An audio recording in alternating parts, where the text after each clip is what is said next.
I met myself when I was 8 years old. It wasn't a dream or a distorted memory or one of those strange moments of déjà vu that you can dismiss if you try hard enough.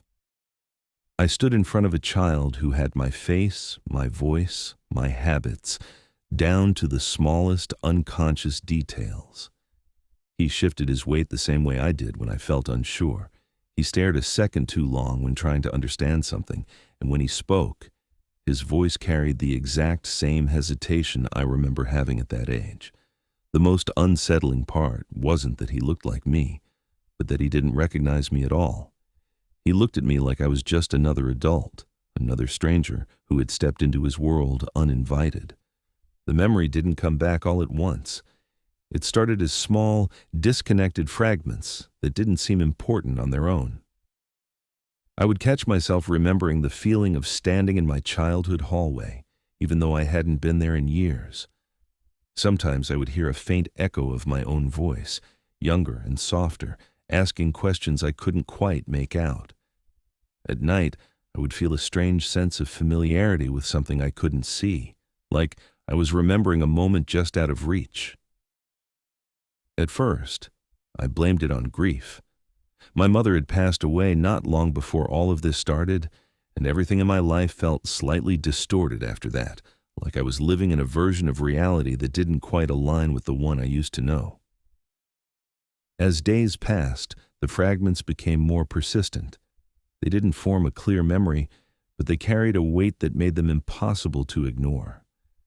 It felt like there was something I was supposed to remember, something important, but every time I got close to it, it slipped away.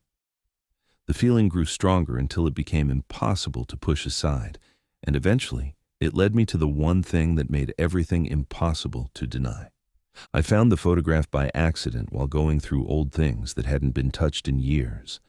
It was tucked inside an album filled with ordinary memories, the kind that blur together over time and lose their sharpness. But this one stood out immediately. It was newer than the others, the colors still vivid, the details too clear to belong to something distant. In the photograph, I was kneeling on the floor of my childhood room, my posture tense, my attention fixed on the child sitting in front of me.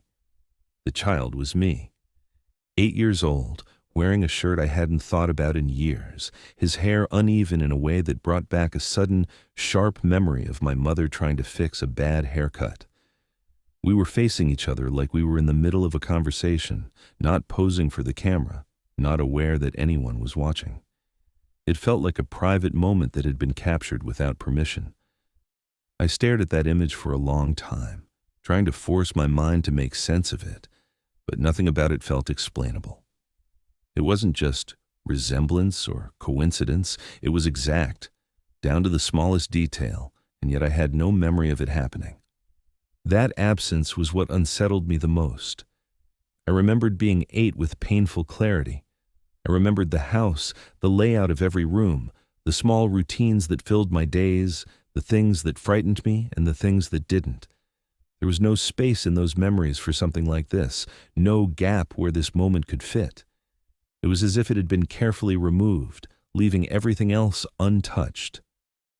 I brought the photograph to my father, expecting confusion or dismissal, but his reaction was something else entirely.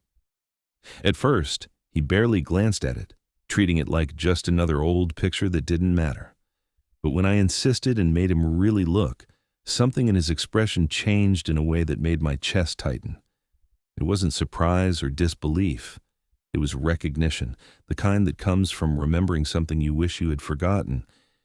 He took a long time before speaking, and when he finally did, his voice carried a weight that made every word feel deliberate. He told me that when I was around 8, I used to talk about someone who visited me. It wasn't something I mentioned casually or in passing. According to him, I spoke about it often, describing the visits as if they were completely normal, something that didn't frighten me but confused me. When I asked what I had said about this person, my father hesitated in a way that told me the answer mattered more than he wanted it to. He said that I described the visitor as someone who looked like me, but older. At the time, he had dismissed it as imagination, something children create when they are trying to understand the world.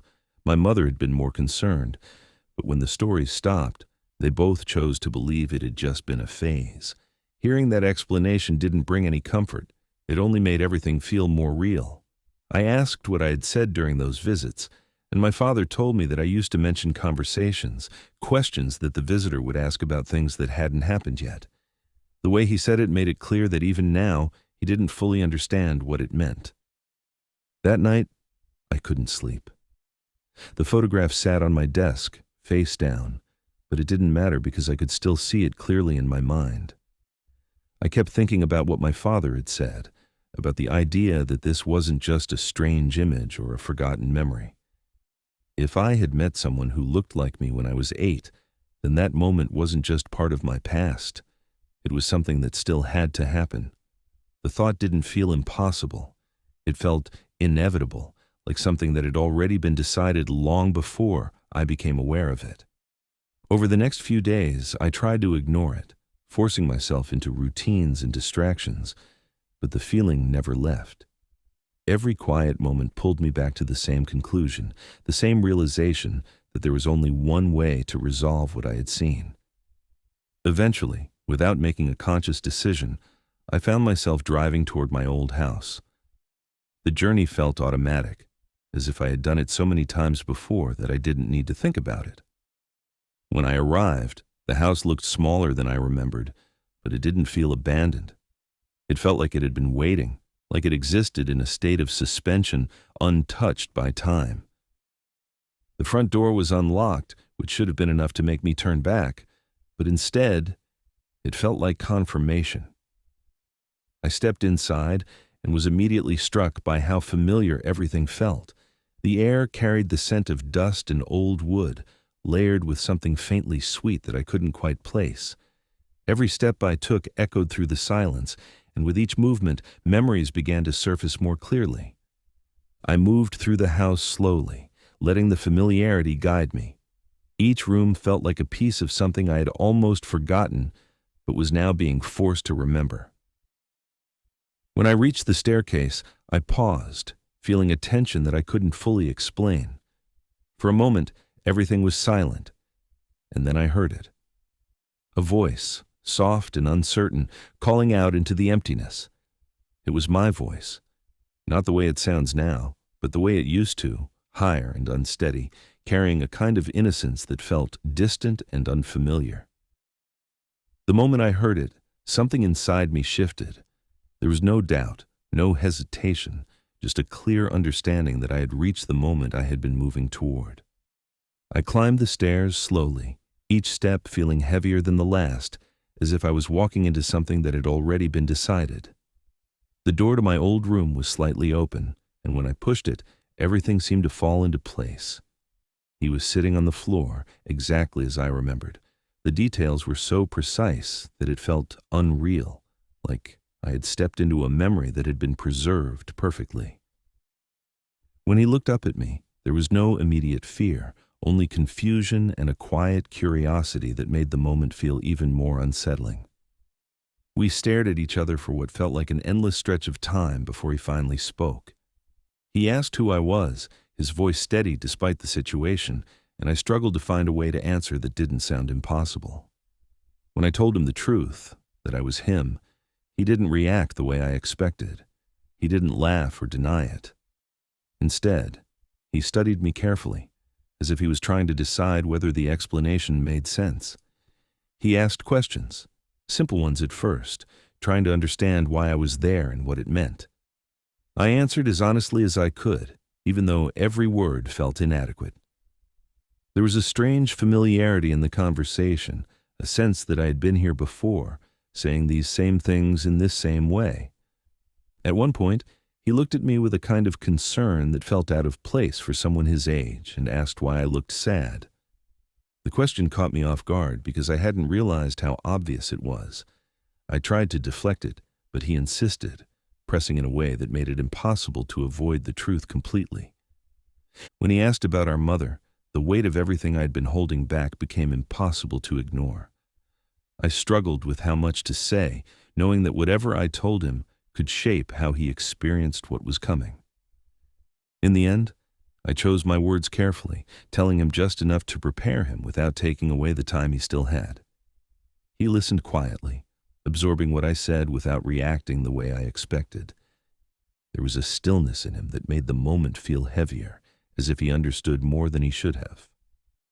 After a while, he accepted it in the only way a child can, without fully grasping the implications. As the conversation continued, I began to notice something that made everything feel even more unsettling. The questions I was asking him, the things I wanted to know, felt familiar in a way that I couldn't ignore. It wasn't just that I had thought about these things before. It felt like I was remembering asking them. That realization settled in slowly but firmly. This wasn't a random encounter or a chance event. It was a loop, something that had already happened and was happening again because it always had to. I wasn't changing anything. I was fulfilling something that had already been set in motion. When the conversation finally slowed and there was nothing left to say, he asked if I was going to leave. I told him that I would, and he accepted it without resistance. There was a quiet understanding between us that didn't need to be explained. Before I left, I hesitated, feeling like there was something important I was forgetting. Then I remembered the photograph.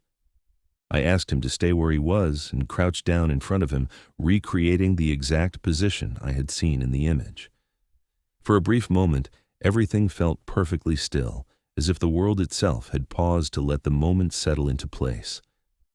Then I heard it, a faint distant sound that didn't belong to either of us.